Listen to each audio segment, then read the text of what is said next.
Pour ne rien manquer, abonnez-vous maintenant. Vous boycottez finalement cette conférence aujourd'hui ? Tout à fait, je vous confirme. Nous avons pris la décision de ne pas participer à cette conférence nationale du handicap pour plusieurs raisons. Effectivement, vous l'avez évoqué, on n'est absolument pas satisfait du niveau de concertation dans les travaux préparatoires. Et la preuve en est, c'est que Emmanuel Macron va annoncer 70 mesures, nous ne les connaissons pas. Et en fait, ça veut dire que on va pas pouvoir en débattre. Donc ça, pour nous, c'est un vrai problème. Ça aurait été des mesures qui se seraient imposées finalement sans discussion avec vous, en amont. Concrètement, quelles étaient vos attentes à vous ? Elles sont de plusieurs ordres et puis ce sont des attentes qui datent depuis des décennies et d'ailleurs qui ont été reprises aussi dans une décision du Conseil de l'Europe qui épingle la France sur sa politique. Alors, oui, sur certains points, justement, avec des retards importants. Et des retards importants, effectivement, sur la question de l'accessibilité. Pour illustrer, la première loi sur l'accessibilité de la France, elle date de 1975. Donc on approche les 50 ans. Ensuite, on avait un nouveau rendez-vous en 2005 et puis en 2015.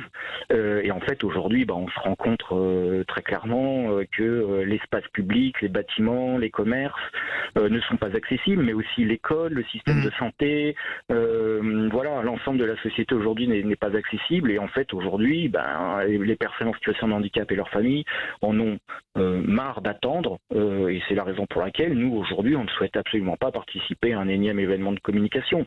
Il faut absolument une ambition politique forte et surtout avec des moyens budgétaires suffisants étalés sur l'ensemble du quinquennat.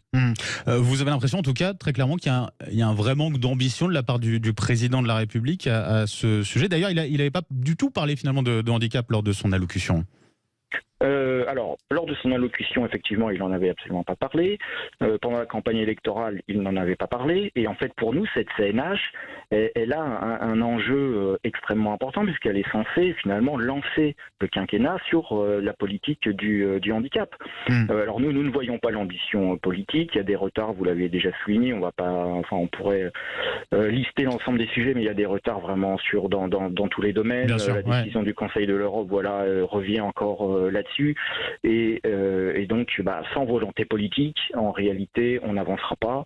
On est finalement à moins de 500 jours des Jeux Olympiques et Paralympiques. On va encore constater une nouvelle fois, pour un rendez-vous qui est prévu longtemps à l'avance, que des conditions d'accueil des spectateurs et des touristes en situation de handicap ne sont pas respectées. Donc voilà, tout ça pour nous, c'est un problème.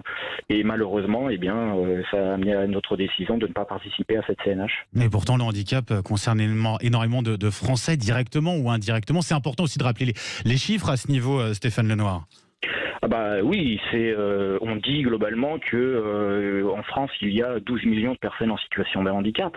Une famille sur 6 est concernée par le handicap. Et là, je ne vous parle pas des personnes âgées. C'est-à-dire qu'on sait que la population française vieillit et avec l'âge, effectivement, chacun, nous aurons des altérations, des fonctions motrices, visuelles, auditives, cognitives, etc. Donc en fait, ça concerne l'ensemble des Français et quand on rend accessible l'ensemble de la cité, en réalité, ça rend service à tout le monde. Donc boycott de cette conférence nationale du handicap, en un mot, vous avez prévu de faire quelque chose quand même, de marquer le coup, manifester notamment ? Je pense que déjà le fait de ne pas y aller, ça va marquer fortement le mécontentement général des associations. Alors après, nous, on ne fera pas d'action coup de poing. Par contre, on sait qu'il y a une de nos associations membres là en ce moment qui fait des actions de coup de poing, justement sur l'accessibilité. Mais nous, en tant que tel, non. Je pense que déjà le fait de ne pas y aller, ça marque fortement nos attentes et notre mécontentement. Très clairement. Stéphane Lenoir, je rappelle, coordinateur du collectif handicap, réunissant donc 52 associations nationales. Un grand merci d'avoir été avec nous ce matin sur Sud Radio. Je vous remercie. Merci à vous. Je vous remercie. Au revoir.